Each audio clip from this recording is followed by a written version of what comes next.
When fighters don't fight, they can get really fat. And when I mean fat, I mean fat. So recently I was on r/boxing and I saw a video titled Billy Joe Saunders' recent sparring session. And when I saw the thumbnail, I honestly thought it was photoshopped or it was some type of lookalike, but it was Billy Joe Saunders. When he was just fighting a year ago against Canelo, he was about 168 pounds and maybe walked around at 180. He is easily like 230 or 240, and it's just insane how much he's ballooned. And side note, the comments are brutal. Belly Joe Saunders, Billy Joe Sausage, Jelly Belly Bastard, Billy Joe Sandwich. The list goes on. It's crazy how one Canelo uppercut completely changed this man. But this got me thinking. A lot of fighters who retire or are just not fighting can balloon to insane weights. I mean, think Marcos Maidana, Ricky Hatton, and Prince Nassim, who all ballooned out of nowhere once they retired, and all of them were also on the lower weight classes. This also got me thinking, athletes in other sports don't usually get this fat when they retire. For example, if we look at basketball, guys like Dwayne Wade and Pau Gasol recently retired, but they still look pretty good for their age. Rob Gronkowski, who recently retired, still looks like he can take the field. And of course, there are exceptions on each side, but I think for the most part, fighters who recently retire usually are susceptible to being really fat. And I should preface this video by saying I don't really care if fighters do get really big right after retirement because they've earned it, but I just find it interesting that a lot of fighters get really big right after retirement. So why do fighters, when they retire or don't fight, gain so much more weight than other athletes who have retired or don't play? The simple answer is training camps. So training camps for the preparation of a fight is much more different than the training that other athletes go through. So training camps in fighting usually last around 6 to 10 weeks, and this usually includes extreme changes to diet and training. And because fighters usually fight only twice a year, these extreme shifts in diet and lifestyle only happen about twice a year. In comparison, athletes in other sports have to be in performance shape basically year-round because a season usually lasts a majority of the year. Now, this distinct frequency and how often they have to be in performance shape every year directly impacts how their lifestyle is going to change or not change after retirement. If you're new to working out and you hire a personal trainer, oftentimes they'll tell you to start slow and continue gradually. They'll also often tell you to not change up your diet or your workout too extreme too quickly because you'll often not stick with this long term. Trainers will usually give this advice because they want you to have a sustainable lifestyle when it comes to working out and your diet. Because if your diet and your workout is sustainable, it'll inevitably embed itself in your lifestyle without you even ever thinking about it. And even if you leave your trainer, you'll probably still continue to eat healthy and work out because you've been doing it every single day. This way of thinking about nutrition and training is usually taught to athletes in sports such as basketball and football. So even if they do retire from their career, they're usually staying fit and staying healthy because they've been doing it for the last 5, 10, or even 20 years. Now, when it comes to the sport of fighting, both boxing and MMA,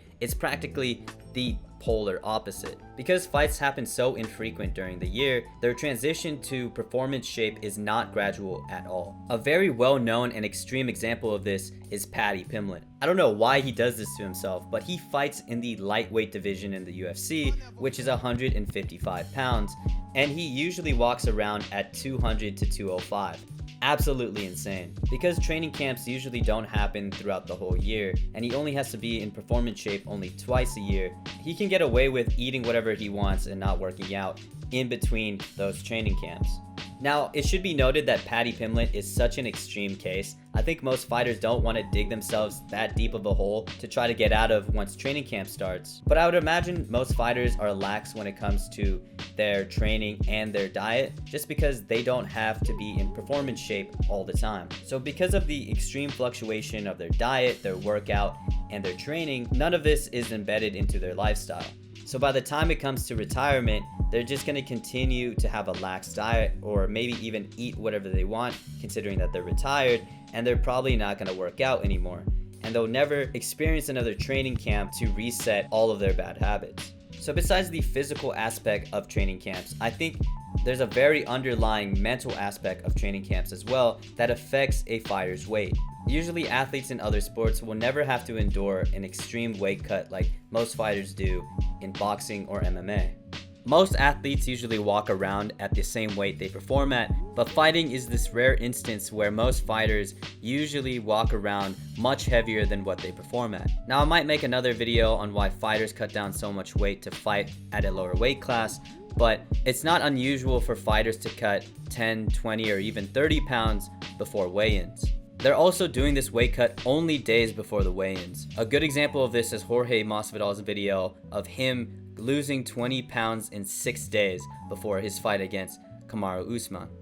So I'm no psychologist or behavioral expert, but I would assume that such an extreme weight cut would have a mental toll on a fighter's perception of nutrition and diet. So quick little story, when I was training in Victory MMA, which is Jocko Willing's gym, a lot of professional fighters or amateur fighters used to train at that gym. And one day I was in the sauna after a workout, and one of these amateur fighters who was preparing for his fight in Cage Warriors was actually cutting weight. He had to cut 6 pounds in less than 12 hours because he had weigh-ins the next day, and it was insane. He was in the sauna with a sweatsuit on, training clinch work for Muay Thai. So I asked him when we both got out of the sauna what it was like to cut so much weight in such a little amount of time, and he told me that it was the toughest thing he's ever had to experience in his life, and that he reached something spiritual when he had to do this weight cut. Pretty insane. And again, I'm no expert on food or behavior, but because of the extremity of these insane weight cuts, I would assume this would have a long-term impact on a fighter's perception of nutrition. I'd assume after training camp, they go into a phase of binge eating because they have been cutting so much weight and they've been probably eating so little. So for example, if you look up UFC fighters' favorite cheat meal or their favorite meal to have right after camp, it's absolutely absurd.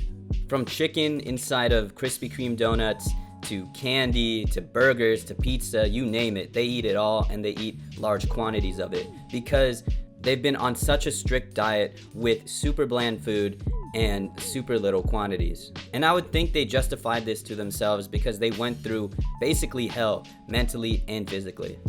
So in summary, when the time to retire does happen for a fighter, a good diet and good workout routine is usually not ingrained in their lifestyle. The mental stresses of an extreme weight cut probably leads to binge eating, and because they're retired, there are no training camps to reset all of their bad habits. So again, this is why fighters can go from this to this very easily after retirement. So what do you guys think? Are these the only reasons as to why fighters get really big right after retirement? But yeah, please continue to subscribe and watch my videos. It really means a lot, and I will continue to upload weekly. Peace.